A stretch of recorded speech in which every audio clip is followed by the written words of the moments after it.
Hello, guys. We're starting a new unit today. We are on day 12. Obviously, you would have clicked on this link. You want to have these notes in front of you here, and I have a tab open already. So it looks like this. I'm going to go through. We're going to jump around a little bit. We're talking about supply and demand today.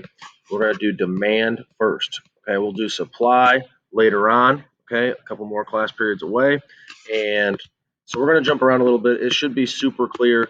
But it is a very, very important topic. If you can understand how supply and demand go, you can make some pretty good predictions on what type of government policies are going to affect, different types of products, right? So, just to give you an example, like we would not invest in a typewriter company right now, right? Because we know people don't want to buy typewriters. That would be silly. On the flip side, if we could figure out, obviously, there's a big demand right now for, a COVID vaccine, and if you can kind of if you can wrap your head around those things, you have a chance to make some pretty good investments.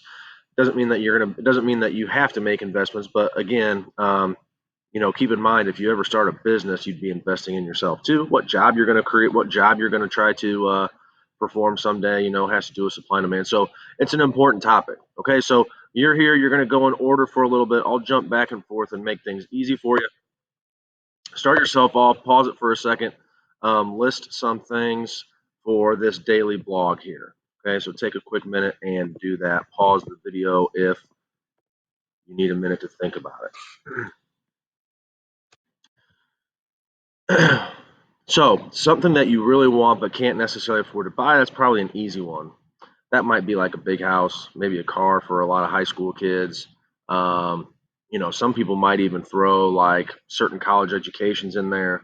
So that one's easy. That's the things that we like wish for, right? So that's something that we want but can't necessarily afford to buy. Number two, something that you have enough money but to buy but that you think is too expensive that we don't buy. This would probably be like going out to eat at certain places, right? So if it's like an expensive place, like maybe I could spend a bunch of money and go to Texas Roadhouse a lot, which is not super expensive, but I can get food other places and save some money. Nicer restaurants like Ruth's Chris or whatever. That would be something for me. Um, and then the last one, sometimes tricky until you say a few of them, which is list something that if you had more money, you would buy less of. And that for me would be like ramen. I can college ramen noodles, frozen pizzas, things that you eat or consume because you have no other options. Okay, so demand is pretty simple. Don't overcomplicate it because we are demanders all the time. We have a whole lot of practice with it. Okay, so we're going to get started with these notes. Okay, so let's first of all define our term demand here. So on your notes, you're going to be right at the top. Okay, so you're up here. The definition of demand is where you're writing these. Okay, so the big important part about this definition is that we have to be willing and able to purchase something. Okay, so able and willing to buy. Okay, so for example, like I'm very willing to buy a mansion. However, I'm unable to buy that mansion because I don't have the income to purchase said mansion, okay, or even a fancy car, maybe. Um, on the flip side, I am able to, I could eat fast food every single day if I wanted to. However, I'm not willing to eat fast food every single day because that is not extraordinary healthy. Okay, now, don't get me wrong, I eat some fast food. I think we all do. But again, like know the difference, right? Ability and willingness to buy things at different prices. Okay, so that's our definition. um, our law of demand, okay, so what we know, and we'll get to kind of the reasons here in a second. Our law of demand, okay, is going to be that as prices go up, all right, so you're writing this right here. As prices go up, we know that the ability and willingness to buy things decrease. So basically, in layman's terms, that means as things get more expensive, we can't afford them, so we stop buying them. Pretty straightforward, right? Pretty easy to understand that. And so, like I said, this law of demand is simpler than you might think here. Once we start drawing some graphs and things, we're going to make it a little bit easier for you, hopefully. Okay, so um, The two things that make things too expensive, okay, or when we say, hey, that's too expensive, are referred to as the real income effect. Obviously, our incomes are limited. We've talked about that quite a bit here in this first chapter. Moving on to the second chapter, that our income is extremely limited. Okay, so we have to make choices on how to buy stuff or on what to buy. Okay, and we also know that if something becomes expensive, we can substitute it, right? If just to stick on my fast food example, if McDonald's raises their prices, we can say, okay, well, I'm going to go to Burger King instead, or I'm going to go eat somewhere else, or I won't even go to get fast food because I'm going to go to the grocery store and eat a little bit healthier, and save some money that way. Okay, so especially in the United States, we have all these potential substitutes, not always, right? We know that gasoline doesn't have very many substitutes, but we know that when things do have substitutes, it affects what we demand. Okay, so we keep those two things in mind. Hopefully, you're seeing where you're writing that down at. Okay, we're kind of going down here. Okay, income effect, substitution effect. All right, and here's where you're going to graph a demand curve. Okay, so we're right in this spot right here. So as we graph this demand curve, okay, and again, I don't want to make people panic about drawing graphs. That's not the point. It's a super simple thing. All right. The first thing you want to do is you want to start out with some axes. All right. And we've got to label these axes. So I'm going to label this axis is always going to be price. And this axis down here is going to be quantity. Okay. And I'm going to put some numbers in here just for the sake of visualization. Usually we don't include the numbers.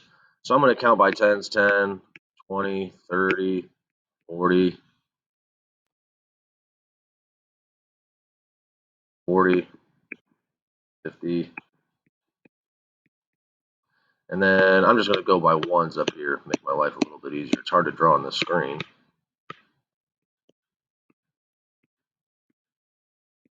All right. And our demand curve is going to be a straight line. It's pretty simple to understand. Our demand curve is going to do something like this. Okay, every single time it's going to have this downward slope. So keep in mind, now I got to label this with a D, don't forget. All right, and keep in mind what this shows. Okay, it shows that as the price of something increases, so at $7, I only want to buy 20 of something. I don't know what that product is. Okay, it's a hypothetical product, but if it's $7, I'm only going to buy 20 of it. Now, if this product gets cheaper, okay, let's say at $2, I might be willing to buy 70 of this product.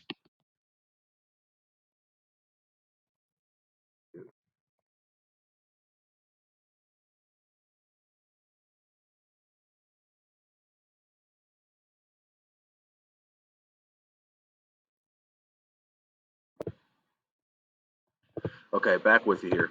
Um, so we were in the middle of saying if the price is really high, I'm only going to be able to afford 20 of this product. Okay, so my price is obviously at 7 there.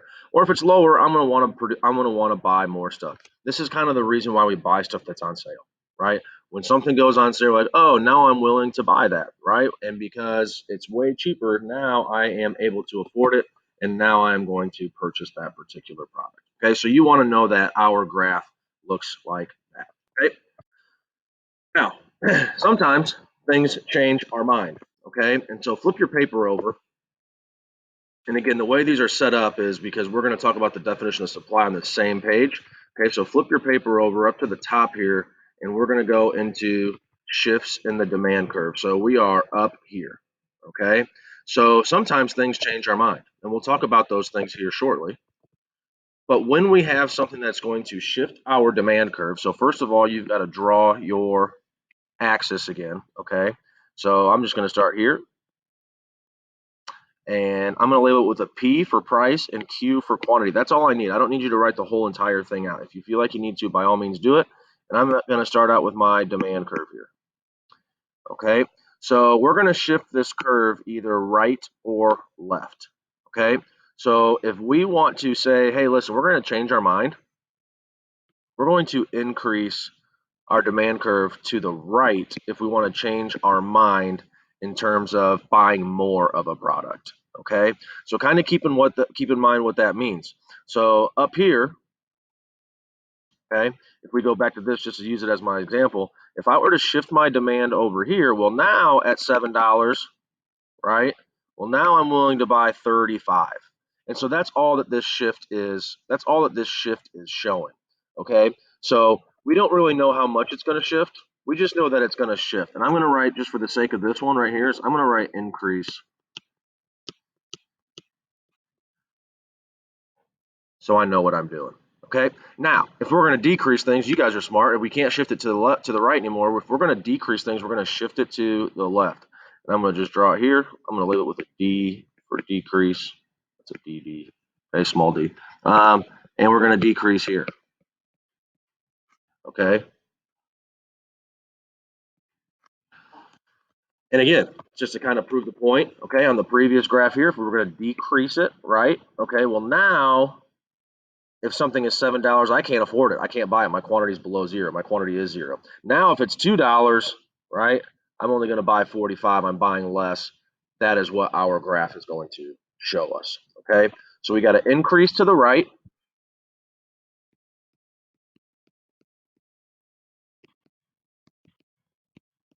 and a decrease left. The way I remember that, and the supply curve is going to have the same rules, is I'm going to use this acronym ERDL. Okay, and that's increase right, decrease left. Okay, so remember that as you go forward. It'll help you keep some things straight because we do get mixed up sometimes and it can be a little bit tricky. Okay, so let's talk about what causes these shifts. Okay, so we're down. Oh, first of all, let's see if you can come up with some things that can change your mind. List those real quick. Okay, pause the video if you need to for 30 seconds. Write those things down in your daily blog. Okay, and if you look down here on your notes page, you'll see that we have our demand shifters. Okay, so there's going to be 6 of them. Obviously, eventually we'll get to the supply shifters a little bit later. You're going to write these demand shifters right here. Okay. Okay, so the first thing that's going to cause a shift in our demand is a change in population. Okay, so if we get more people need to buy more stuff, we're going to demand more stuff. Okay, so it's not only a demand curve for you as an individual. We can also look at it as a entire society, entire economy, either or. Okay, so again, if our population changes, for example, how does your population change? Well, I don't know. You have a kid, right? So you have a kid, now you got to buy more food. Okay, or you get married, you kind of population changes. Okay, so I guess you could tie it into as an individual as well, but that's number one. All righty, you want to focus on what's written in green here. If you want to write down the rest of it, by all means, that's up to you. Okay. If I go too fast, pause the video. A change in income also affects what we buy, right? If we make more money, we tend to demand more stuff. Okay. If we make less money, obviously, we need to change how we behave. This is when someone loses their job, okay, or is even in fear of losing their job or even loses their hours. This is why, like, money gets tight, right? And when we say that term money is tight, well, that's because we have to buy less stuff. Well, we can show that by when we make less money, shifting our demand curve to the left. Okay. We can also change our tastes and preferences. So, for an example of you guys might be a little bit young, but I think you all remember silly bands. And silly bands were super, super popular. Oh, it's been a while now, but you guys were probably like first graders, maybe, I'm guessing. And there were a lot of first graders that would do almost anything for silly bands. I mean, there were high schoolers that were doing anything for silly bands 10 years ago. But those were a fad, right? Now, when there's a fad, we're like, okay, we really, really, really, really want to do something. So we're going to spend more money on that. We're going to increase our demand on that stuff. You could say the same thing about like when a football team is successful and people want to buy tickets and they want to pay more money for the big games than the games that aren't as important. Okay, things also become unpopular, right? If we want to boycott something, um, that would decrease our demand to the left. Again, things become less popular. Typewriters, for example, you could do the same thing. You could say the same thing that they would shift that curve to the left also. Okay, the next two are a little bit trickier, and just because we got to keep them straight. Okay, so we have the change in the price of substitutes. Okay, and so that would be like if McDonald's raises their prices that's going to increase my demand for Burger King. Okay, because McDonald's is too expensive now. I'm not going to go there. So I'm going to go to Burger King instead. Now, if McDonald's lowers their prices, okay, then that's going to decrease our demand for Burger King, right? Because now I'm going to eat more McDonald's, so it decreases my demand for Burger King. Okay. Complementary goods are similar to substitute goods in the fact that they affect two different goods, but this is when they go together. Okay, so if let's say that um, we have free breadsticks at Volcanoes. Okay, what does that mean for the demand for dipping sauce? Okay, so breadsticks become cheaper. What's that going to mean for dipping sauce? That means that we're going to demand more dipping sauce because we're going to consume way more breadsticks. Okay, so since we can get breadsticks so cheap, I need dipping sauce to go with those. We can increase our demand for dipping sauce. Okay, or at least make that prediction, shift it to the right. Oh, this is how grocery stores, kind of conduct business. They're going to put something cheap on sale or make it look like it's on sale, like hamburger buns. Okay, so hamburger buns, buy two for $4 or whatever, and it looks like it's a good deal. Well, if you're going to get hamburger buns, well, then you got to buy the expensive hamburger. Okay, and if they're trying to get rid of hamburger or if they're trying to get you to pay more money for it, right? If hamburger buns are real cheap, we go increase our demand for hamburgers. All right. And number six is a change in expectations. Okay. So anytime we ask these questions, it's going to be what happens right now. Okay. And if we say, hey, listen, gas prices are going to go up tonight. Okay. What is going to happen to our demand for gasoline right after school? So if the prices are going to go up tonight, let's just say we knew it was going to be at 8 o'clock. Okay. And we can make these predictions sometimes. We're going to increase our demand for gasoline right now. Okay. Or if we hear the opposite, let's say that we hear that gasoline is going to be like the gas prices are going to go down. Like this happened like in the middle of the summer, right at the beginning of the summer, maybe the end of the spring, right? April, May, maybe. Okay. And we said gas prices were going to go down so much that, oil companies couldn't make money. So we would say, okay, well, you know what? Maybe I'll wait till tomorrow to buy gas if they say these gas prices are going to go down so much. Okay. So gas prices go down tomorrow. That decreases my demand today. Okay, we would show that with a decrease in demand to the left. Okay.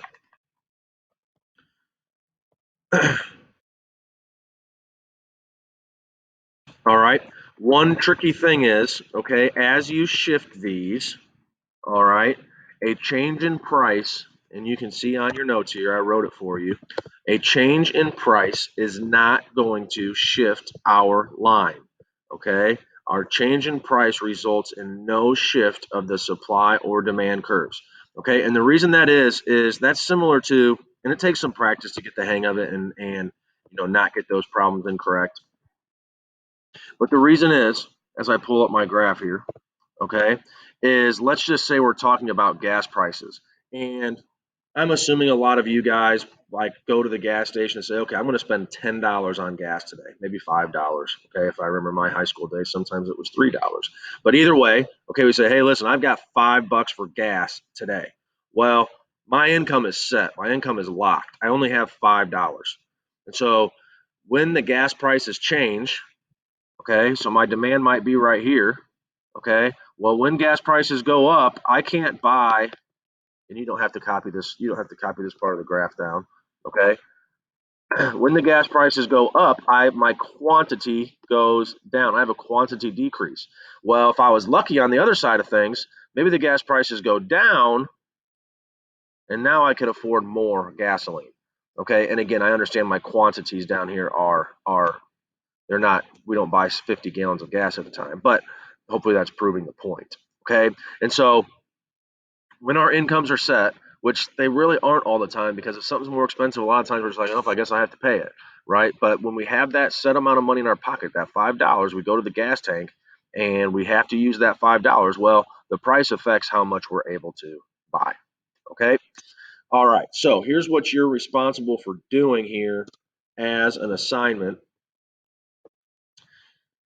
If you pull up, and you'll see these on Google Classroom too. I don't have them linked there at this particular moment, but you'll see all these things. So first of all, your supply and demand written notes. This video will be linked with the video here shortly. And then you have this demand headlines assignment questions. So that's going to look like this, okay?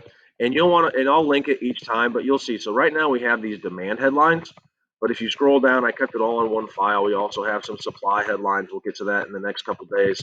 And then we have when they're both combined, okay? And so obviously we'll eventually get to that. So you want to reference this. You're going to be responsible for A, B, C, D, E, and F, G, and H today, and you're going to take guesses on those. If you click on this other link, okay, demand headlines quiz. It's called a quiz simply because you're going to answer the questions, and that's what Google calls it. It's practice. I'm going to give you a few points for it, but you can't lose points. Okay, so you'll have to reference these two, this file here. So you'll say, okay, average wages decline for workers around the country. How's this information going to likely affect the demand curve for movie tickets? So you can see right here, I have movie tickets. Do I think it's going to shift as an increase in demand, a decrease in demand, or is it not going to shift at all? Okay, because it's just a change in price. So if I go to my shifters here, hopefully you have these in front of you. You're going to try to match the shifter with the event. Okay, so I'll read that to you again. Average wages decline for workers across the country. How's this information going to likely affect the demand curve for movie tickets? Okay, so I'll go the long way this first time. All right, I go back to my shifters here. All right, change in population? Nope. Change in income? Oh, average wages. Wages are income. Okay, so I have found my shifter. So now I know that it's either it's either increase in demand or decrease in demand. Okay, and obviously we're making less money. Wages decline. I'm going to put decrease in demand, okay? And it'll work better for you. I've had to figure out how to make this thing work. Hopefully it's smooth. I've never used the Google Forms before, so kind of be patient with what I'm doing, and hopefully things work for you a little bit. For whatever reason, I can't click it. I can't take it, okay? So hopefully that is, I probably got to change the link a little bit. That's okay, okay? I've talked long enough. I realize it was a little bit long today, but we are talking about some important stuff. Hopefully the practice stuff is good.